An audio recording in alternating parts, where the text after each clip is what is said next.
Now let's move on to the next session on the theme of balancing energy security and decarbonization, the role of climate tech and defense tech in an era of global uncertainty. This session is powered by NordicNinja VC. The panelists for this session are Ms. Sille Pettai, SmartCap CEO. Mr. Makoto Shiono, Industrial Growth Platform Managing Director Partner. Ms. Sarah Fleischer, 20 CEO and Co-Founder. This session will be moderated by Mr. Tomosaku Sohara, NordicNinja VC Managing Partner.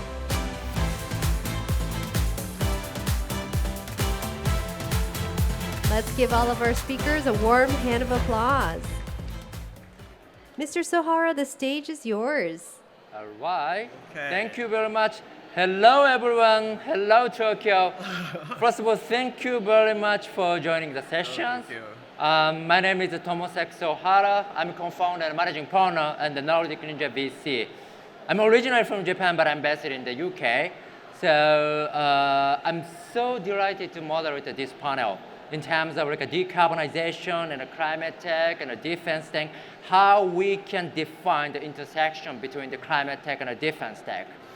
So in a time when geopolitical tension and the climate urgency and also supply chain disruptions, they are like all escalating. And the traditional line between the energy, climate, security are blurring. So today, we will explore the more possibility how the technology, such as the defense tech or climate tech, address this kind of forcing challenge in the worldwide. So today, we have so many great panelists.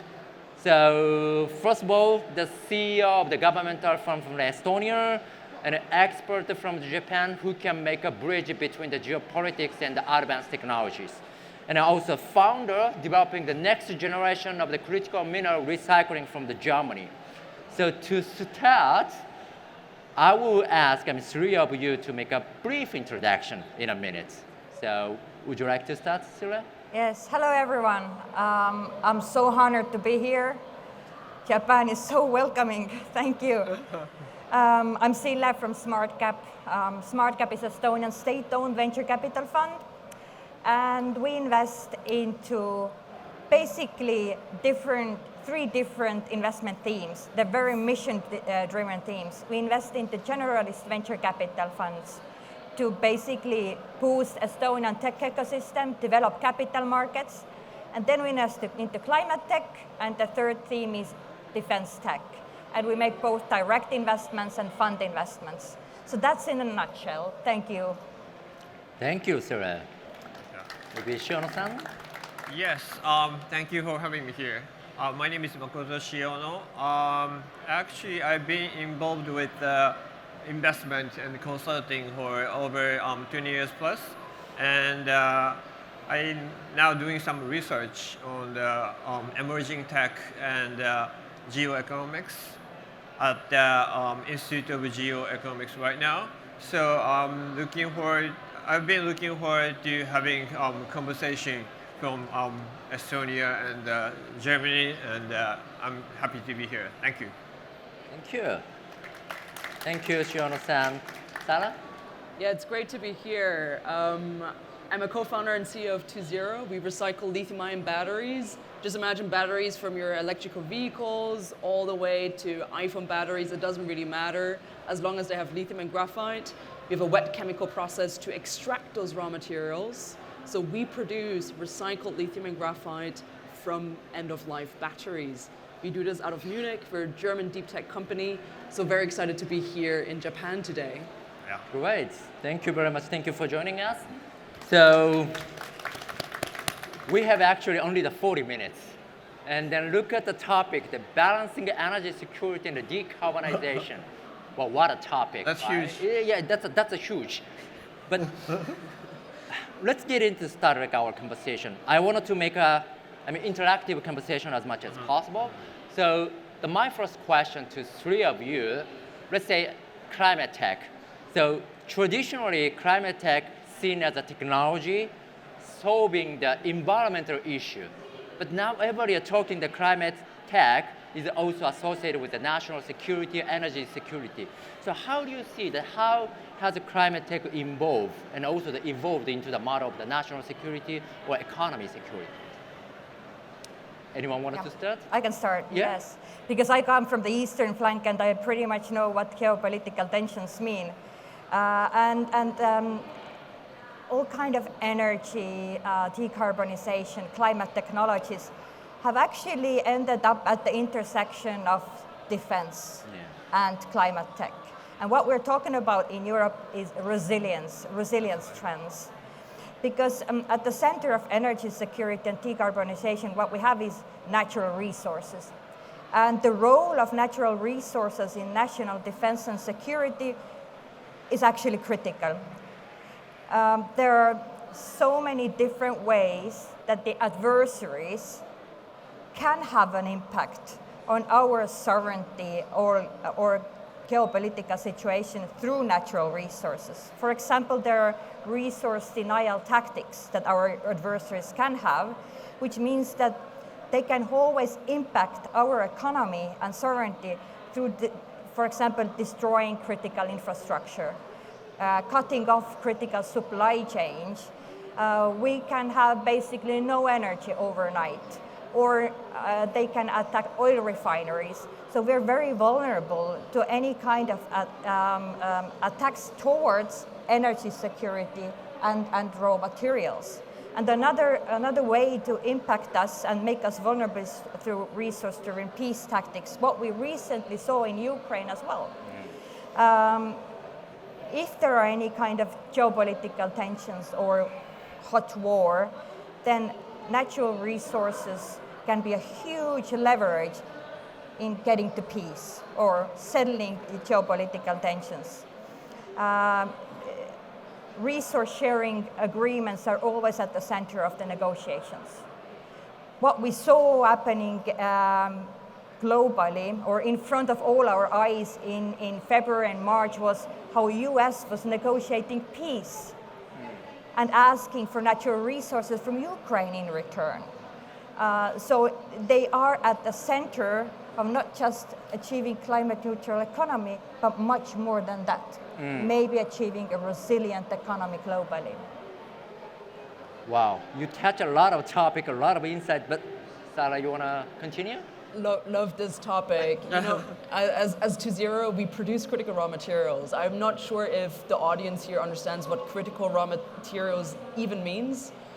So rare earth metals, those are materials that are really rare. The capacity is very dense around the world. Critical raw materials doesn't mean it's scarce. It just means it's controlled by certain nations that might hinder your nation to progress in industries or innovation. Lithium, graphite, those are our two babies that we produce as T0, are completely in the Western world controlled by the Chinese.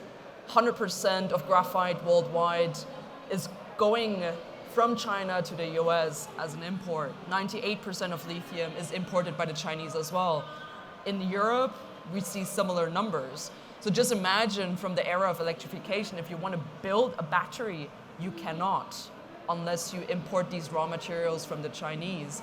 We as T0, to answer your question, we started off the company as a deep tech company. We are deep tech.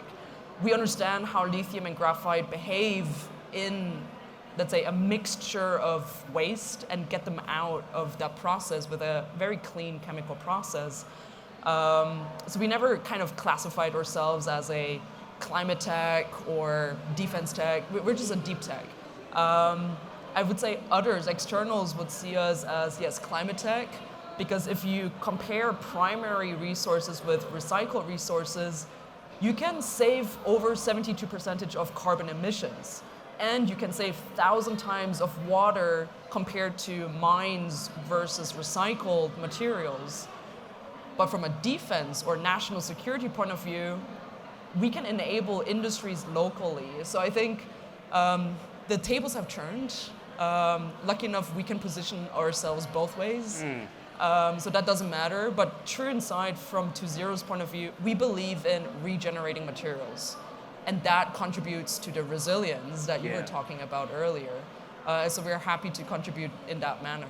Okay. We got a lot of, the key phrases like resilience, critical minerals, supply chain.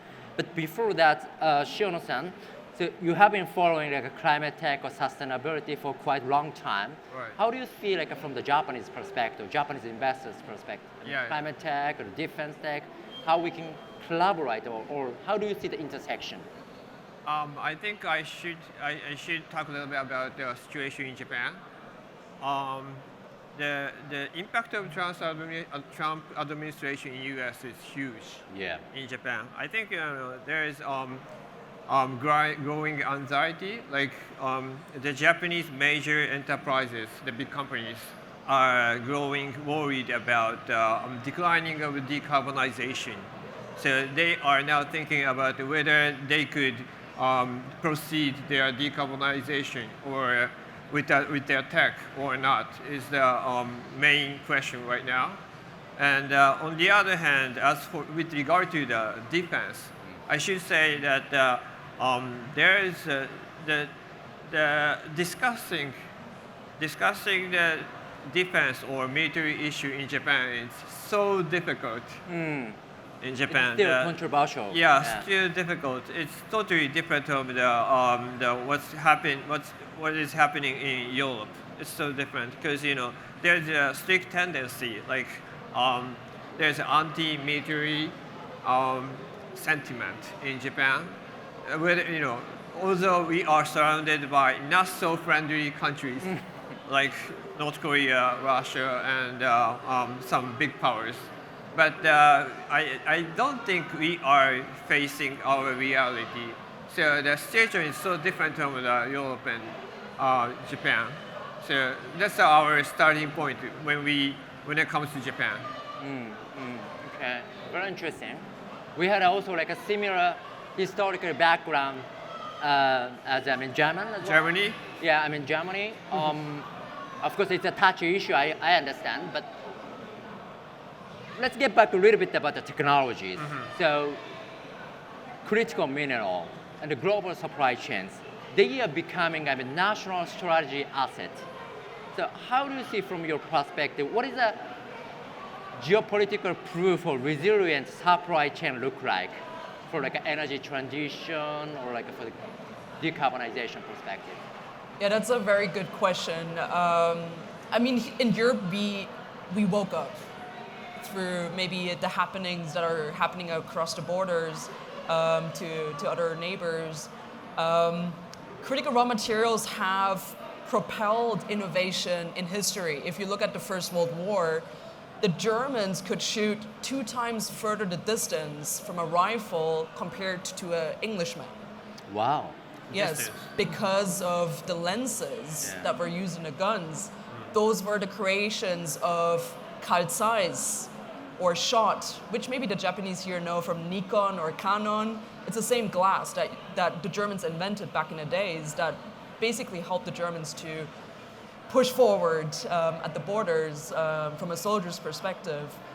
That glass is even used today. You have it also in your Gorilla Glass on your iPhones. That is being enabled by lithium. So lithium is used in that material. Lubricant, which is used in any machinery, also in defense, is graphite plus lithium as well. Now just imagine, you cannot produce the simplest technologies because we're importing those raw materials mainly now for these 2 materials from China, almost 100%. We need to find a way to build up a resilient supply chain locally.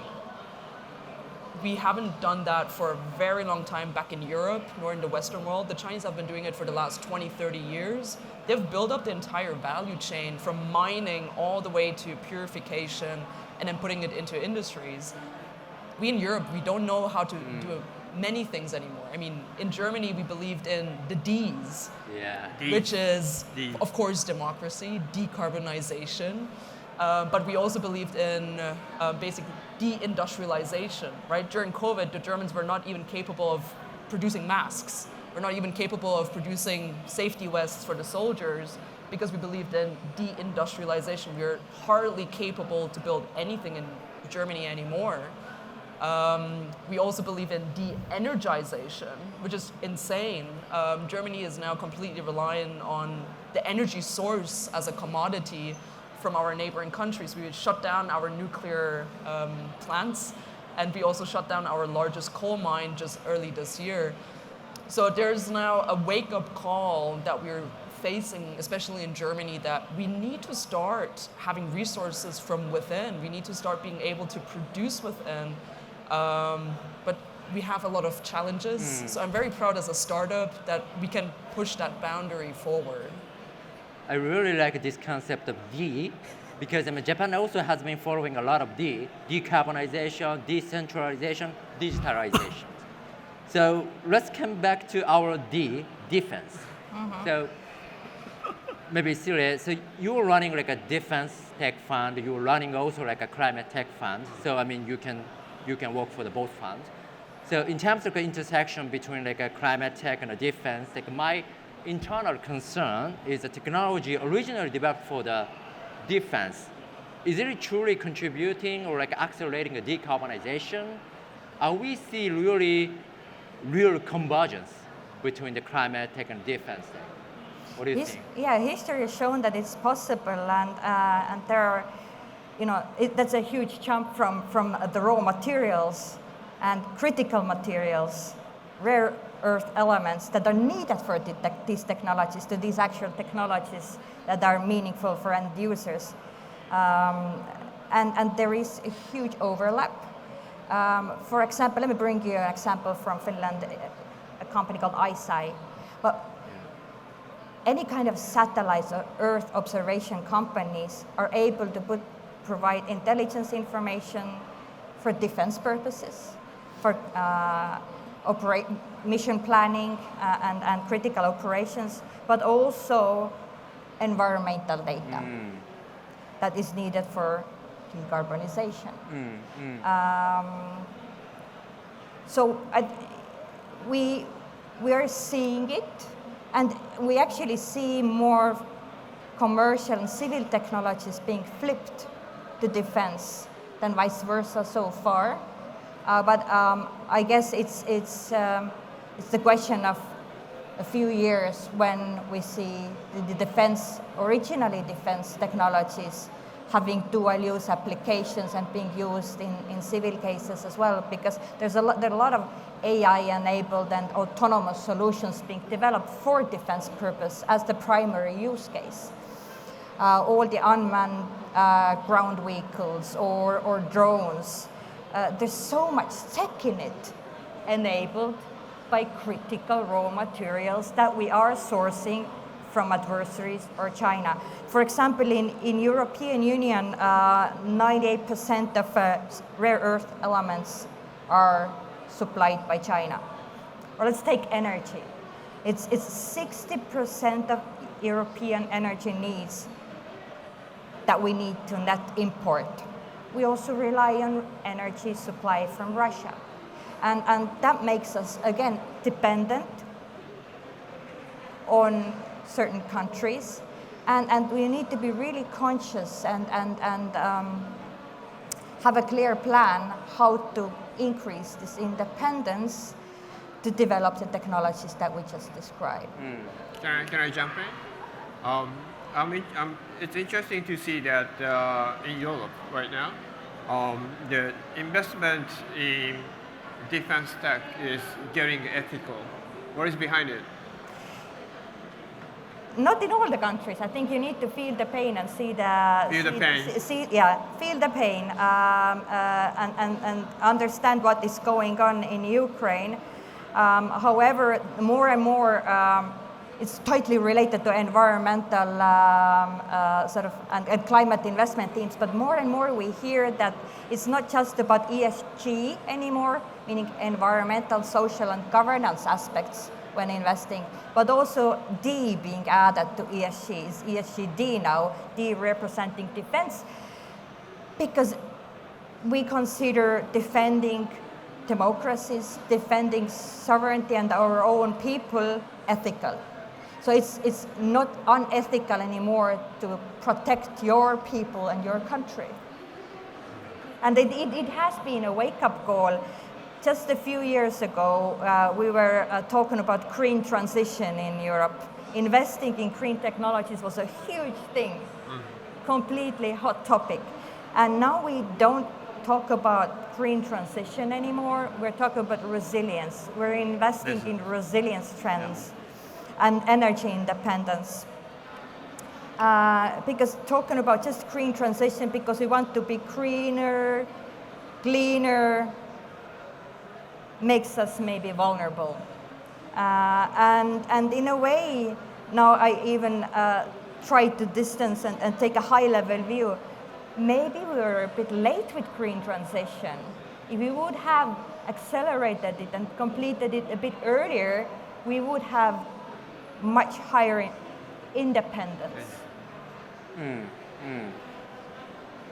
Of course, the European independence from like an energy security perspective, from the other perspective, is very important. Not only the Europe, but also in Japan as well, because we don't have so many natural resources as you can imagine.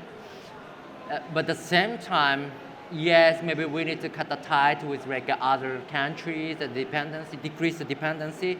But at the same time, we cannot remove, for example, like Chinese components or like other countries' components. So that's why I assume we need to define what would be like a critical component or a critical mineral we need to reproduce within our territory. So in that sense, Sille, you have been also working with NATO Innovation Fund, and Sohara, you have been also working with Inktel, BCM of the CIA. How do you think that from the defense investors' perspective, or founders' perspective, how they can co-create long-term value in terms of defense tech and climate tech? Investor focusing defense tech, and how you can collaborate from a climate tech or deep tech perspective. No, that's super interesting. We're invested by In-Q-Tel. In-Q-Tel is the investment arm of the CIA.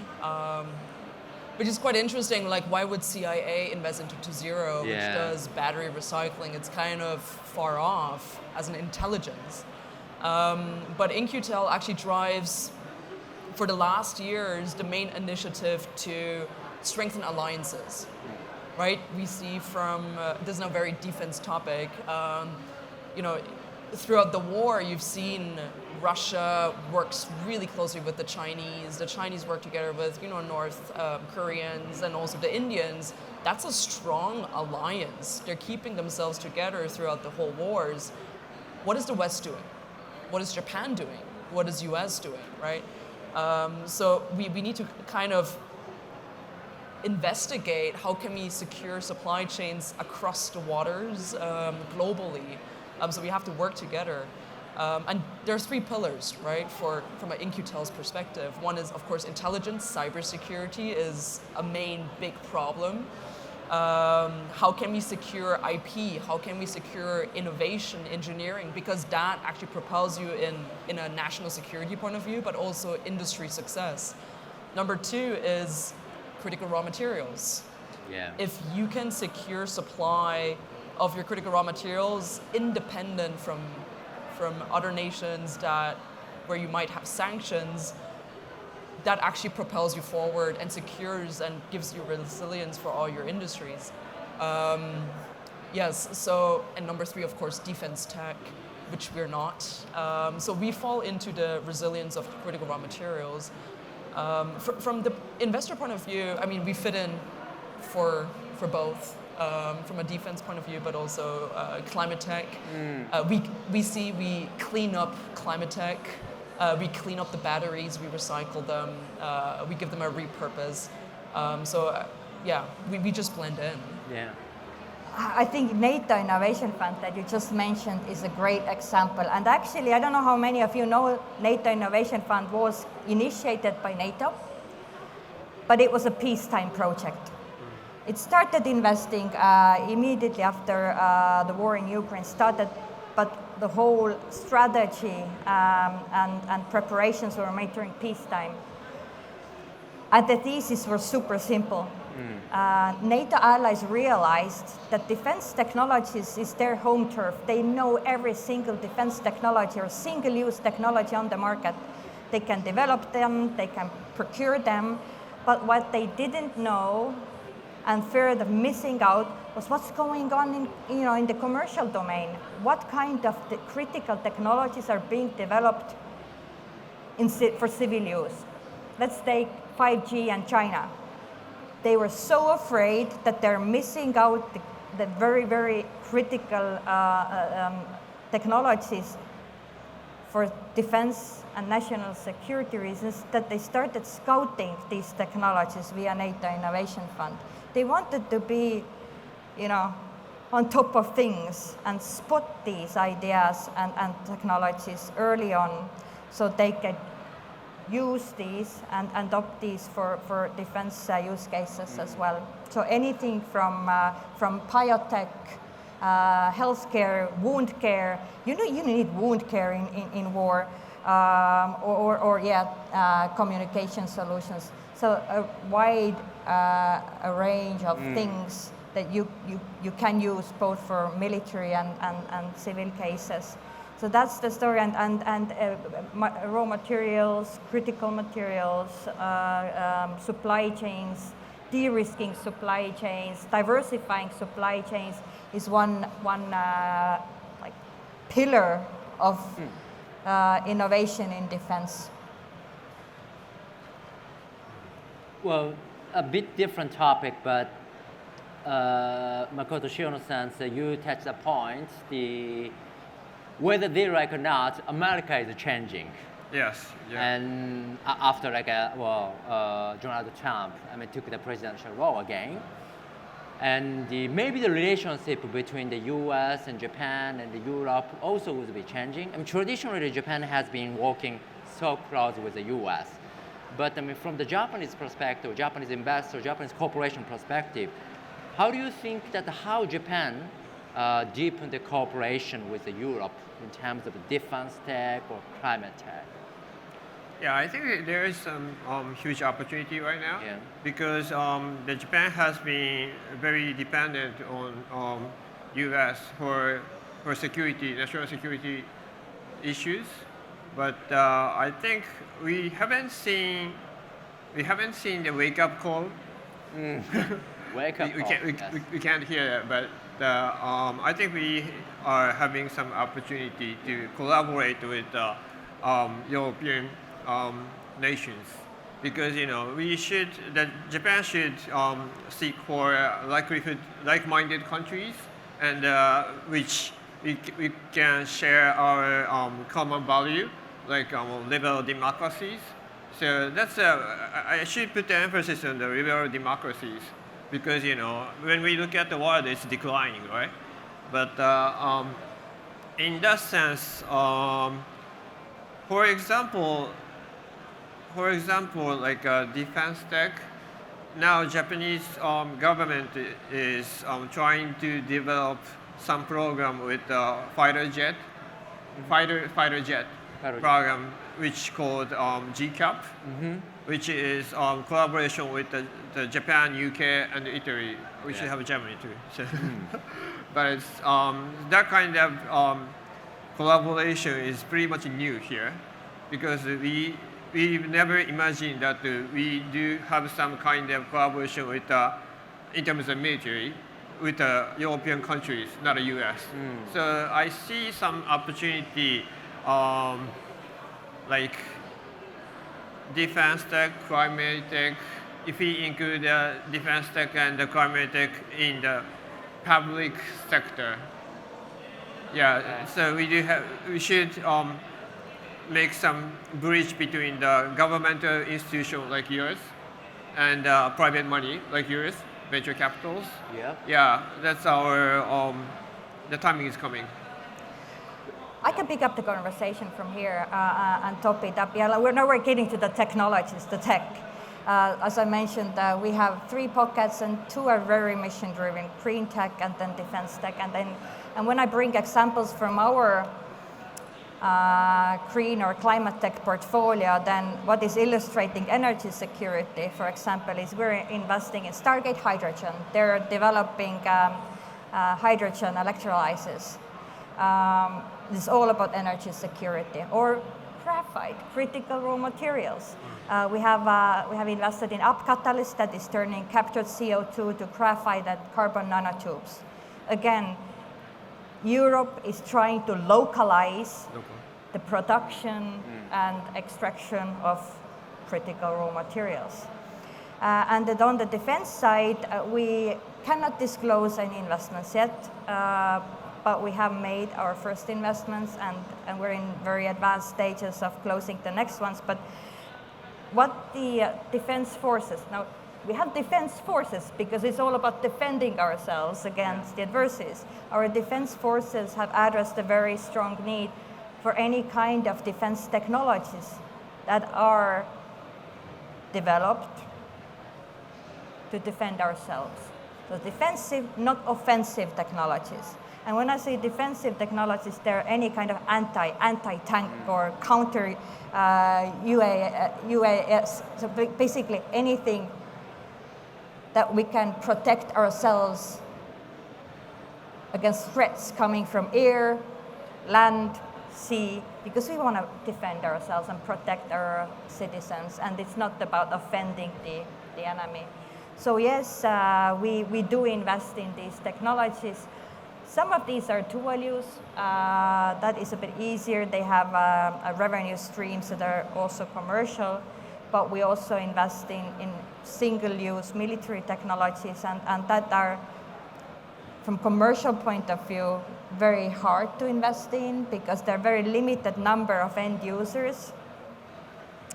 Also, very complicated and long procurement processes. Hard to test. In order to test a missile, you really need to close the airspace above you. You can't really do that often. Even if you want to go and sell your missile or loitering munition drones to another country and want to bring them to test there, it's not like you put it in your hand luggage and fly. So defense tech is hard. Yeah. But it is a wake-up call. You mentioned the wake-up call so many times. I think we have been awake on the eastern flank. But the sense of urgency has reached us just recently when the war in Ukraine started, and we realized that it's not just a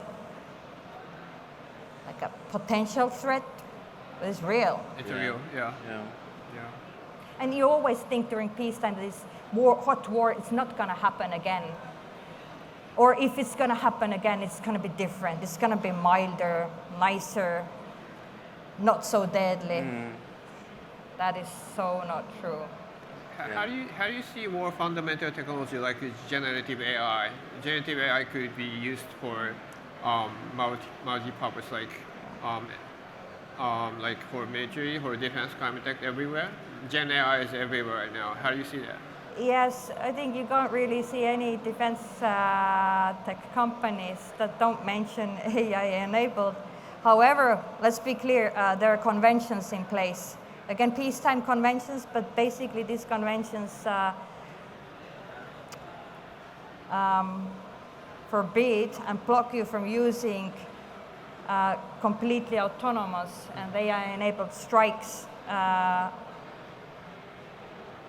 which is not the case in Ukraine, to be fair, because there's wartime regulation and law in place. But otherwise, you really can't complete the mission on the battlefield without the human being in the loop and pressing the button in the end.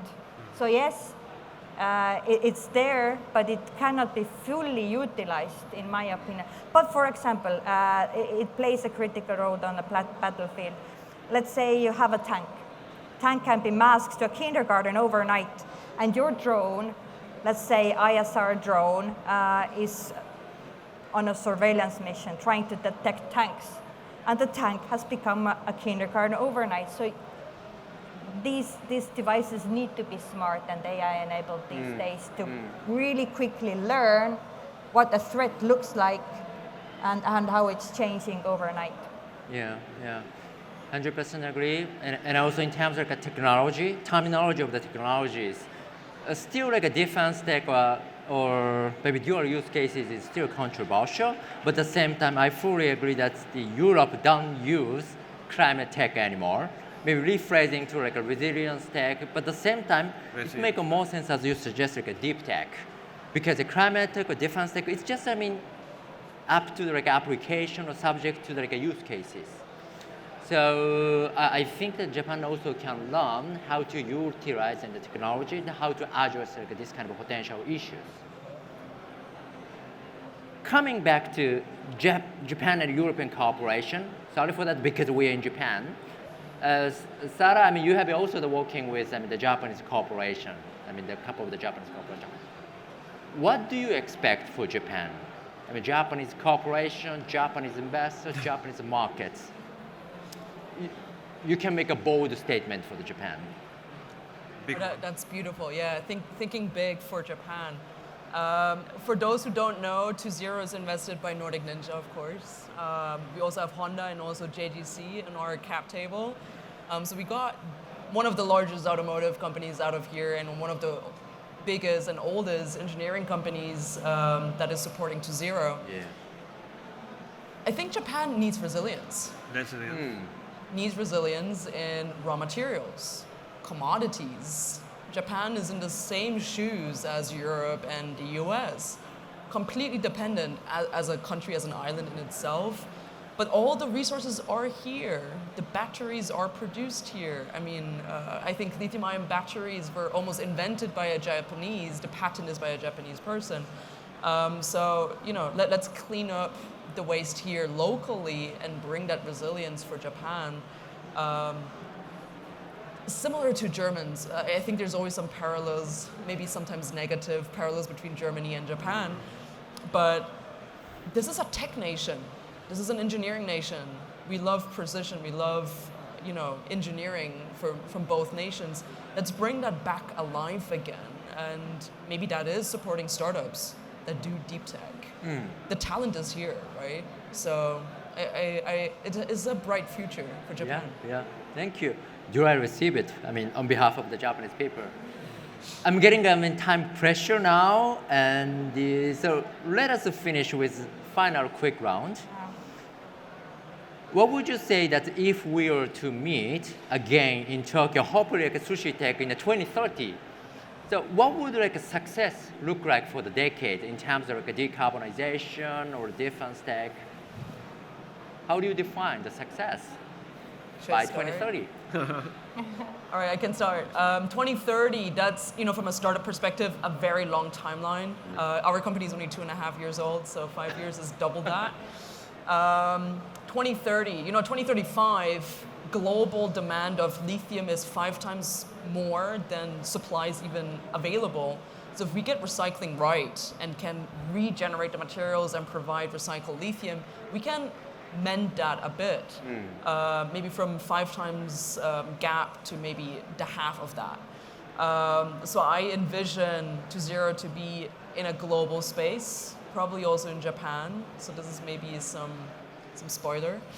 But we see ourselves as the miners of tomorrow through local urban mining to bring that resilience in supply chains. Super. Shiono-san?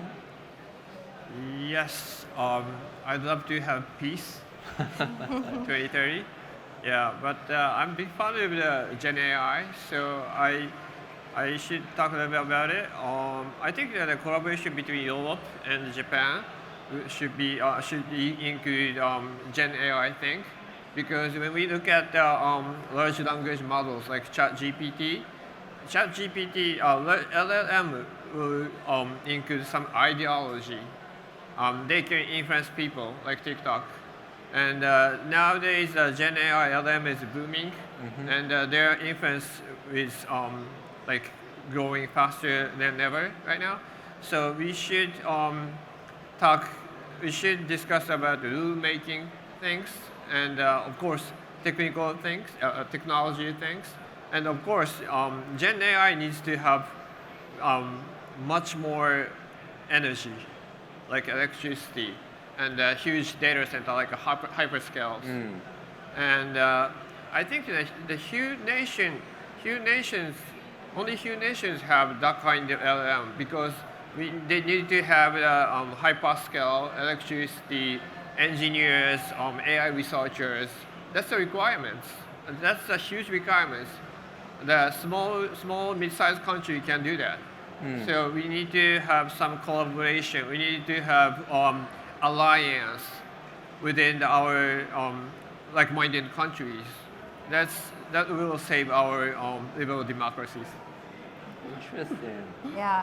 Right? Yeah. With us, it's simple. European Union adopted the Critical Raw Materials Act last year, and there's a target to make sure that no single country is providing a critical raw material than 65% of the needs in Europe. So let's say that we're not more than 65% of any single raw material, critical raw material, is provided by a single country.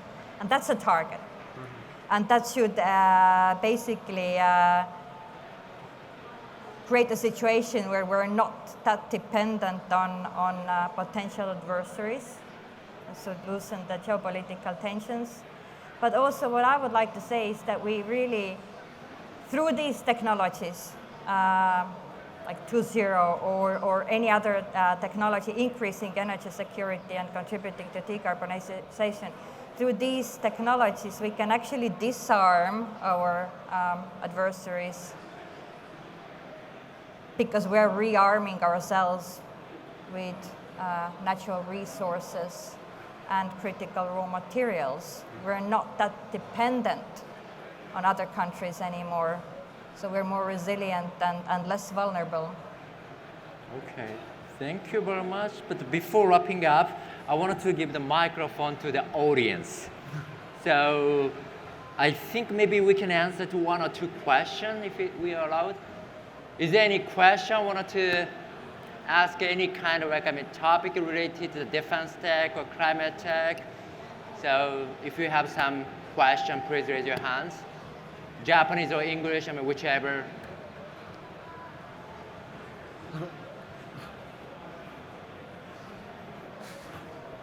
Cool. Thanks for the very inspirational sessions. I have a very quick questions. Given the trend of climate tech is like dismissing and then the needs for defense and security is increasing, what do you think the role of government to support that tech ecosystem? Because its requirement is changing compared to the software-driven venture like scenes. What do you think the role of them? I can jump in here from a startup perspective. You know, Critical Raw Material Act that was announced and published in Europe last year, USA has it since 1938 with the purpose that the country, the nation itself, can act as a customer.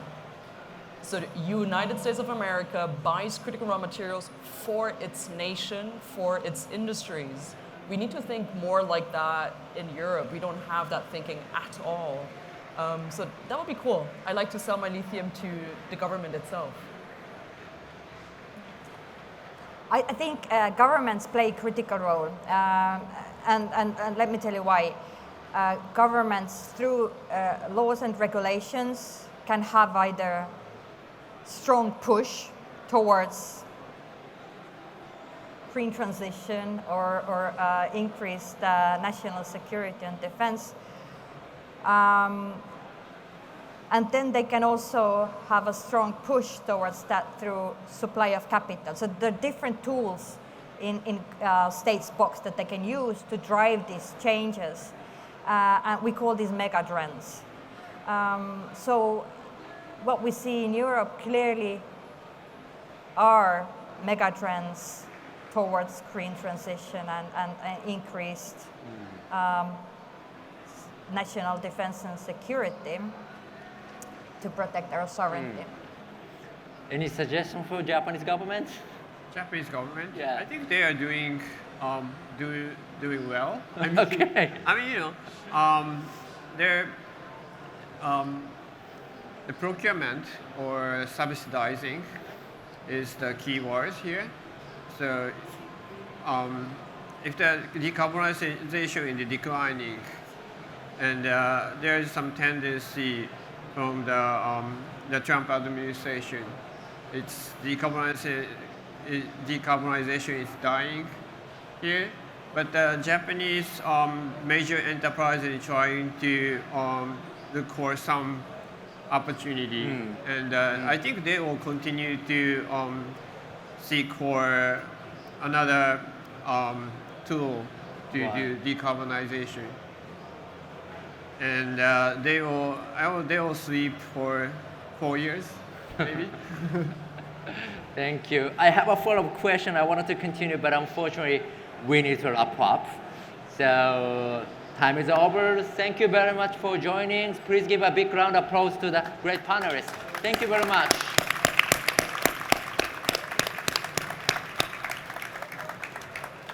Now, Thank you so much.